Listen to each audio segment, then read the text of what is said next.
भाई साहब, मैं आपको एक ज़रूरी जानकारी दूंगा कि जब भी आप खेत में रोपा के लिए धान की बोनी करें या फिर डायरेक्ट सीडल या हाथ की बोनी के लिए तैयार करें ज़मीन, तो उसे गहरी जुताई ज़रूर करवा लें। इससे क्या है, आपके खेत में जो खरपतवार है वो बहुत कम उगते हैं और उनके उगने के साथ साथ आपका खेती का खर्चा भी कम हो जाता है। तो आप ये बात का विशेष ध्यान रखें कि जब भी आप खेती की तैयारी करें तो जुताई गहरी करवा लें, अच्छे से करवा लें, इससे आपका फ़ायदा है। और मौसम का जो हाल रहता है या सरकार के द्वारा जो एडवाइजरी जारी की जाती है उस पर विशेष ध्यान रखें, क्योंकि समय समय में जैसे यंत्र हैं वो जो बताते हैं वो एक्चुअल होता नहीं, लेकिन कुछ असर ज़रूर पड़ता है।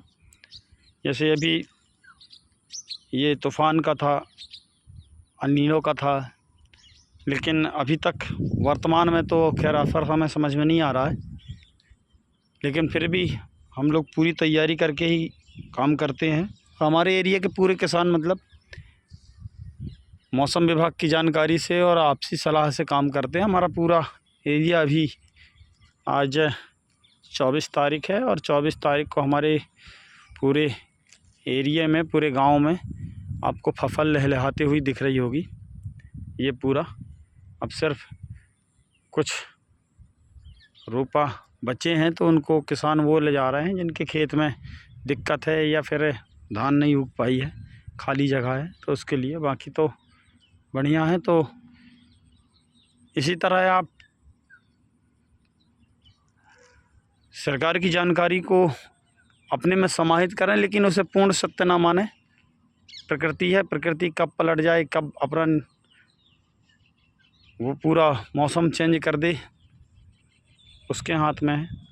लेकिन फिर भी सरकार से जो किसानों को सलाह दी जाती है उसका उपयोग करें। और मेरे हिसाब से फर्टिलाइज़र जो है, खाद का उपयोग आप कम ही करें तो बेहतर है, क्योंकि हम भी अब 1 एकड़ में 1 से सवा बोरी यूरिया का उपयोग कर रहे हैं।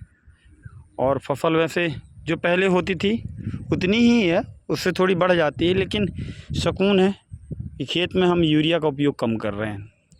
उसके साथ और भी जो फर्टिलाइज़र आते हैं ऑर्गेनिक, उनको मिला के फेंकिए आप, क्योंकि गोबर खाद का ऑप्शन तो धीरे धीरे बंद होते जा रहा है। तो आप अच्छी फसल के लिए मार्केट में बहुत से ऑर्गेनिक खाद के पैकेट आते हैं, 400-500 रुपये मिल जाते हैं। कार्बन के हैं या फिर आपके जिंक है, पोटास है, सल्फेट है, बहुत से। तो आप उनको मिलाकर यूरिया के साथ दे सकते हैं, आपकी फसल ठीक होगी। और फसल में जो आप करते हैं या जो किसान ने किया है उससे पूछकर उपयोग करेंगे तो ये आप निश्चित रहिए कि आपको फ़ायदा ही होगा।